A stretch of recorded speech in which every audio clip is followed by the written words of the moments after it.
राजीव बिंदल जी ने अपनी बात कही कि भारतीय जनता पार्टी सिर्फ राजनीतिक दल के नाते राजनीतिक गतिविधियां ही नहीं करती है। चुनाव लड़ना, चुनाव लड़ाना, चुनाव जीतना, सरकार बनाना, सरकार चलाना, यहीं तक का अपना सोच नहीं है। जब समाज संकट में महसूस करता है तो समाज को उस वक्त मदद के लिए खड़े होना, समाज के लिए, ये भारतीय जनता पार्टी का काम करने का तरीका पर नहीं आती है, किसी के रुकने पर नहीं रुकती है। लेकिन प्रदेश में कांग्रेस पार्टी की सरकार की एक जिम्मेवारी बनती है। मुझे आपने इस बारिश के मौसम से पहले, क्योंकि रिकॉर्ड में नहीं मिल पाया कि आपदा आ सकती है, उसकी तैयारी हमारी क्या है, इस पर बैठ करके चर्चा की हो अधिकारियों के साथ, मंत्रियों की, मुख्यमंत्री की। अब हो क्या रहा है, जब आपदा आ जाती है उसके बाद बातें करना शुरू करते हैं। शुरू के दौर में जब इस बार आपदा आई तो मंडी जिला प्रभावित हुआ, और मंडी जिला में भी सबसे ज्यादा मेरा विधानसभा क्षेत्र प्रभावित हुआ। और हमने उस वक्त कई तरह की टिप्पणियां सुनी कि इस राज्य में नुकसान इस कारण से हुआ, मंडी में इस कारण से नुकसान हुआ, इसकी वजह जयराम ठाकुर है। लेकिन अब पूरे प्रदेश में एक कोने से दूसरे कोने तक आपदा ने कहर बरपाया हुआ है, उसके लिए जिम्मेवार कौन है? हम राजनीतिक दृष्टि से इन चीजों को देखने का जो हमारा नजरिया है, मैं समझता हूं कि वो बहुत दुर्भाग्यपूर्ण है।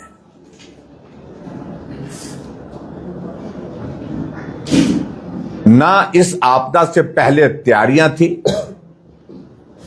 और ना ही इस आपदा के बाद जिस स्तर पर रेस्क्यू ऑपरेशन होना था, जिस स्तर पर, जिस लेवल पर राहत कार्य होने चाहिए थे, वो नहीं हुए। अभी विधानसभा का सत्र था, सत्र के अंदर हमने नियम 67 के अंतर्गत काम रोको प्रस्ताव ला करके इस पर चर्चा चाहिए, और चर्चा हुई, 4 दिन चर्चा हुई। लेकिन चर्चा में क्या हुआ? गलत आंकड़े प्रस्तुत करना, गलत जानकारी देना, यह सरकार का काम चलता रहा।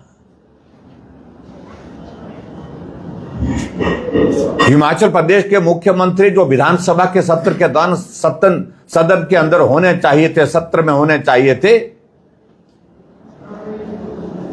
विधानसभा का सत्र छोड़ करके प्रदेश में चारों तरफ आपदा ने कहर बरपाया हुआ था। मुख्यमंत्री यहां से दिल्ली गए, दिल्ली के बाद बिहार में चले गए एक राजनीतिक कार्यक्रम में।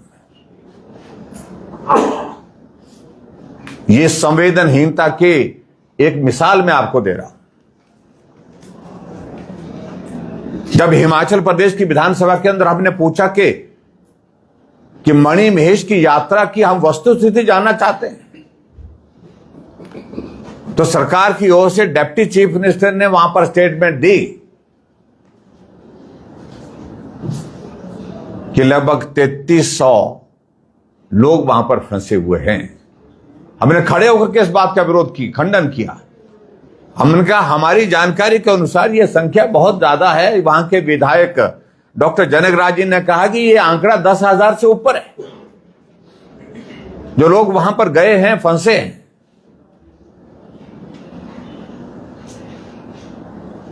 जब पूरे प्रदेश में आपको मालूम था कि वेदर प्रेडिक्शन इस प्रकार की है, मौसम खराब रहने की संभावनाएं हैं, तो आपको मणि महेश की यात्रा को थोड़ा रेगुलेट करना चाहिए था।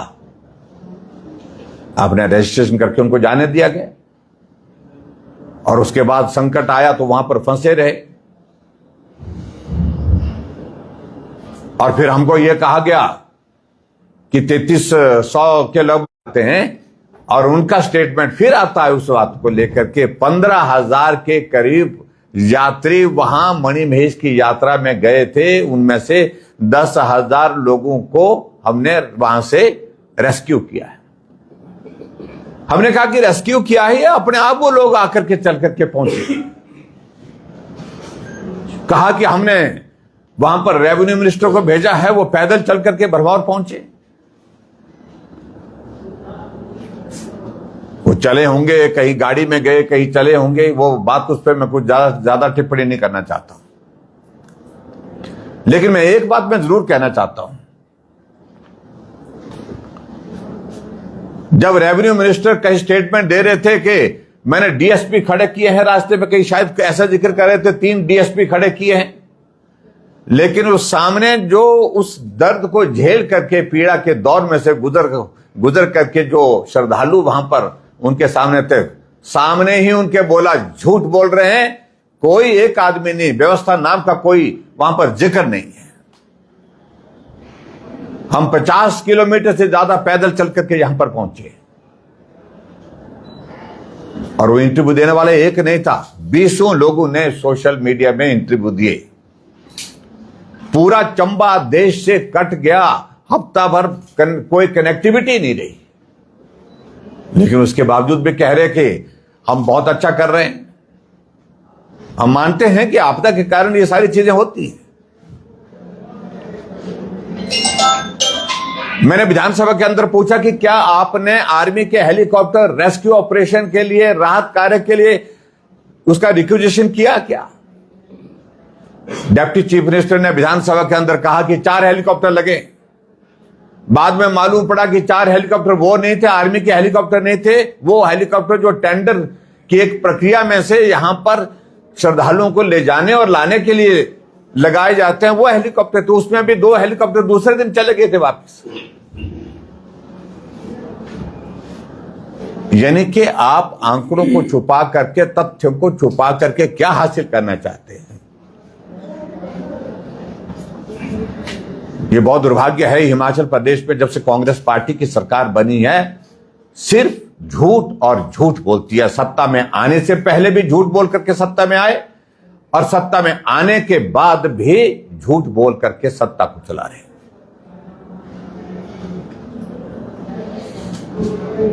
और ऐसी स्थिति में मैं यही कहूंगा, 2023 में जब आपदा आई थी, अभी तक 2023 का मलबा भी सड़कों से उठ नहीं पाया है।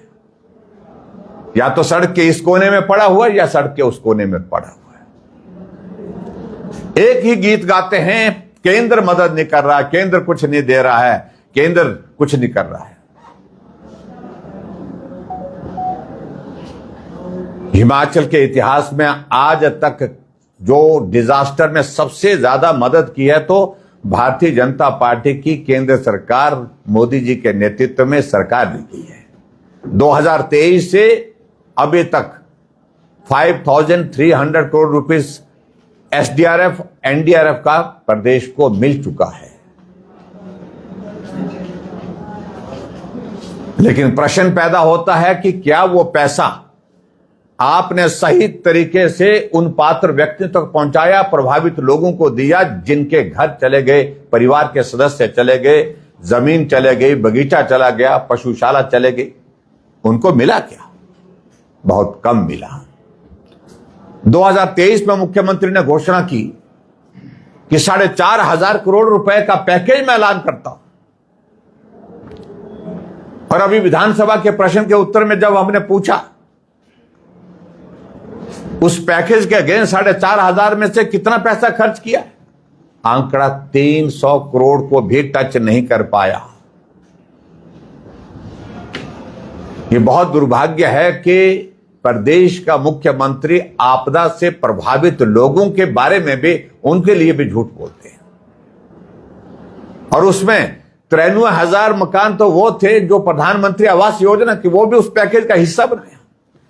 1,000 करोड़ रुपए मनरेगा का पैसा, वो भी उस पैकेज का हिस्सा बनाया। उसमें स्टेट गवर्नमेंट का क्या लेना देना है?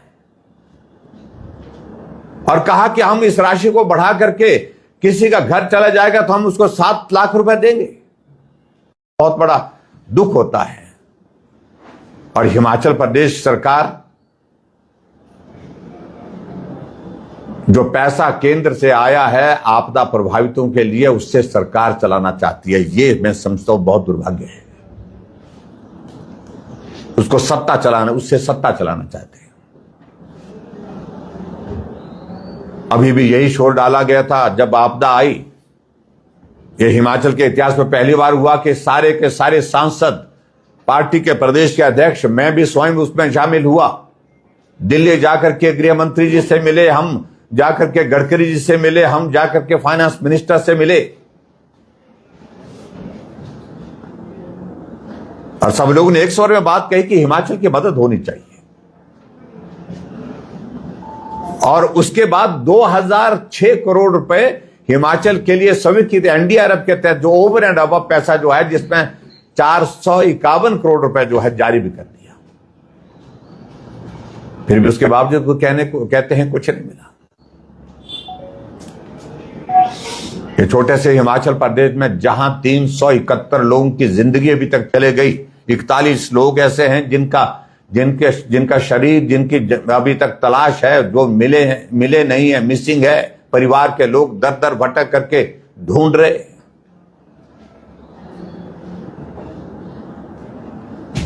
लेकिन उसके बावजूद भी प्रदेश सरकार लगातार झूठे आंकड़े प्रस्तुत कर रही है। और मैं आदरणीय प्रधानमंत्री नरेंद्र मोदी जी का धन्यवाद करता हूं। इस आपदा की घड़ी में वो दिल्ली से आकर के हिमाचल प्रदेश पहुंचे। हिमाचल प्रदेश में यहां पूरे चंबा जिला का उनने एरियल सर्वे किया और उसके बाद गग्गल एयरपोर्ट में प्रभावित परिवारों को मिले, उनके प्रति अपनी संवेदना व्यक्त की, जिनके परिवार के सदस्य इस आपदा के कारण इस दुनिया से चले गए। फिर स्टेट गवर्नमेंट के साथ बैठक हुई। इस बैठक में बहुत विस्तार से चर्चा करने के बाद 1500 करोड़ रुपए over and above Himachal Pradesh को आपदा के पैकेज, आपदा राहत के लिए पैकेज के रूप में घोषित किया। मैं उसके बाद भी हैरान हूं, कुछ कांग्रेस के नेता धन्यवाद करने से ऐसे संकोच कर रहे हैं जैसे मालूम नहीं क्या हो गया है। पहले कहते थे कुछ मिलता नहीं है, कुछ मिला नहीं। अब कुछ लोग इस प्रकार की टिप्पणियां कर रहे हैं कि नुकसान बहुत ज्यादा रहे। नुकसान बहुत ज्यादा हो तो स्टेट गवर्नमेंट की रिस्पॉन्सिबिलिटी भी तो है। केंद्र तो मदद कर रहा है। केंद्र ने 1500 करोड़ रुपए प्रधानमंत्री जी ने दिया, और ये पहली बार हिमाचल के इतिहास में हुआ कि देश के प्रधानमंत्री आपदा की घड़ी में हिमाचल प्रदेश आए। हिमाचल प्रदेश में आकर के 1500 करोड़ रुपए एक साथ जो है वो ऐलान करके चले गए पैकेज के रूप में।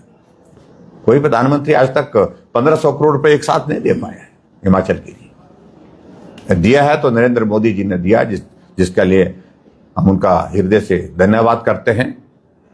और ये बार बार इस प्रकार से कांग्रेस पार्टी के नेताओं का कहना कि नुकसान ज्यादा हुआ है, पैसा कम है, लेकिन पहले तो मुझे सिर्फ इतना ही कहना है कि राहत मिली तो है, और स्टेट गवर्नमेंट की रिस्पॉन्सिबिलिटी जिस तरह से इस आपदा की घड़ी में डिस्चार्ज करनी चाहिए मुख्यमंत्री को, उनकी टीम को, मैं समझता हूं ये बहुत दुर्भाग्य है। बहुत दुर्भाग्य है कि उनको आपदा से कोई लेना देना नहीं है। यहां छोड़ दिए गए इलाका, अभी तक भी आपका चंबा का इलाका, जहां बहुत सारे इलाके में अभी तक सड़कें बहाल नहीं हो पाई, राशन का संकट हो गया, बिजली की सप्लाई बहाल नहीं हो पाई, वाटर प्लस स्कीम वहां पर नहीं है, कम्युनिकेशन वहां पर नहीं है। इस चंबा के साथ साथ में मैं कुल्लू मनाली की बात कर रहा हूं। कुल्लू मनाली की स्थिति ये है अभी तक। जो स्केल इसमें जो होना चाहिए तेज गति से काम करने का, वो बहुत ही धीमा है, और लोगों का जीवन दुश्वार हो गया है, कठिनाई इतनी ज्यादा हो गई। और मैं ये जरूर कहना चाहता हूं कि प्रदेश सरकार को कई बार ऐसा लगता है कि इस सारी चीज से कोई लेना देना ही नहीं है। पिछले 3 वर्षों से लगातार इस आपदा के कारण हिमाचल कई दशक पीछे चला गया है। जो डैमेजेस इंफ्रास्ट्रक्चर को हुए हैं उसको रिस्टोर करना, रिहैबिलिटेट करना लोगों को, ये बहुत बड़ा एक चुनौती का काम है जिस पर सरकार को फोकस होकर के काम करना चाहिए। मुझे सिर्फ इतना ही कहना है। Thank you. परिस्थितियां काफी विकट हैं, जैसे कि आपने खुद कहा, कैसे उबारा जा सकता है इन परिस्थितियों से, क्योंकि आप मुखिया रहे हैं हिमाचल। देखिए, मुझे लगता है कि 2-3 चीजों पर हमको ज्यादा फोकस करने की आवश्यकता है। एक तो सबसे पहले तो जो रोड इंफ्रास्ट्रक्चर को जो डैमेजेस हुए हैं, जिसके कारण सारी चीजों को हम देखते हैं कि इसमें कठिनाई आती है। अगर पावर सप्लाई रिस्टोर करनी है तो आपकी कंडक्टर, आपका पोल, ये ले जाने हैं, रास्ते बंद हैं, उठा करके ले जाना संभव नहीं है। वाटर सप्लाई स्कीम को रिस्टोर करना है तो भी आपको कनेक्टिविटी रोड की चाहिए, क्योंकि वहां तक पहुंचने के लिए जो मटेरियल चाहिए वो बहुत आवश्यक है। फोकस इस बात को लेकर करना है, और खास तौर से अभी जो फोकस इस पर करना चाहिए, जो एप्पल सीजन है हिमाचल प्रदेश में, जो बिल्कुल तबाह हो रहा है। लगभग 5000 करोड़ रुपए की इकोनॉमी हिमाचल प्रदेश की एप्पल की है, और सारी सड़कें टूटी है। मैं देख रहा हूं कि आज से 20 साल 25 साल पहले जिस तरह से लोग लकड़ी का पुल बना करके खड्ड को पार करते थे, जिस तरह से पीठ पे ढो करके सेब को सड़क तक पहुंचाते थे, आज वही दौर आ गया। बहुत बड़ा पीड़ा का विषय है। ज्यादा कोशिश करनी चाहिए, सबसे पहली प्राथमिकता कि रोड इंफ्रास्ट्रक्चर जो हमारा डैमेज हुआ उसको जितना जल्दी रिस्टोर कर सकते हैं वो करना चाहिए। हम कल आ रहे थे, चंबा आ रहे थे, यहाँ पर जो छोड़ा है, जो मशीन एक लगी है, एक इसमें लगी है, 8 किलोमीटर 10 किलोमीटर के 15-20 किलोमीटर के बाद दूसरी मशीन मिल रही है। अरे यहाँ स्थिति ये बन गई। हिमाचल प्रदेश की सरकार की क्रेडिबिलिटी का इश्यू देखिए। ठेकेदारों ने मशीनें देने के लिए मना कर दिया है, कारण उसमें कि पैसा मिलता नहीं है।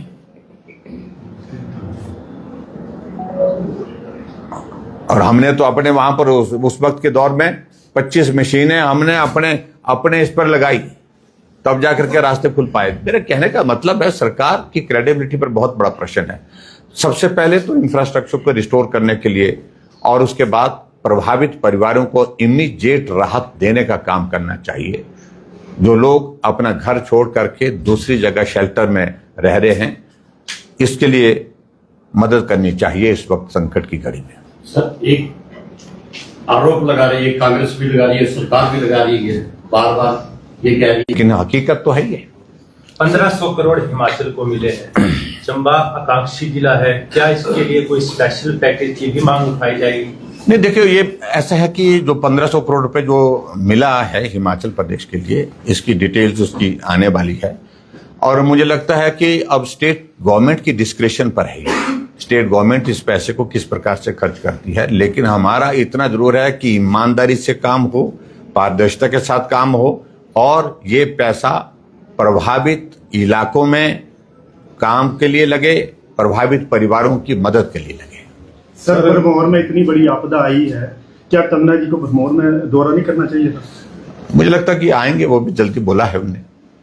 सर, सरकार ने एक मांग उठाई है पीएम साहब के आगे कि जो वन अधिनियम है उसमें सुधार हो, ताकि जो भूमिहीन हो गए या आपदा से जो घरों से क्षतिग्रस्त हो गए हैं उन्हें दोबारा से बसाया जाए।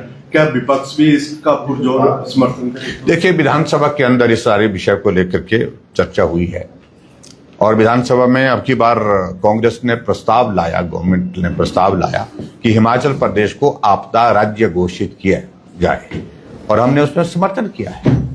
और उसके बाद पर्टिकुलरली जो हिमाचल प्रदेश की जो रेवेन्यू का एक जो इश्यू है, ये पर्टिकुलरली फॉरेस्ट लैंड का, इसके बारे में हम भी प्रधानमंत्री जी को अवगत कराए हैं, और उन्होंने भी बात कही है, सरकार की ओर से भी बात कही है। तो प्रधानमंत्री जी ने कहा है कि we will try to find out the way. Thank you, please, thank you. Climate change का कितना असर मानते हैं सर? क्योंकि अब लाइट चले गई है मुझे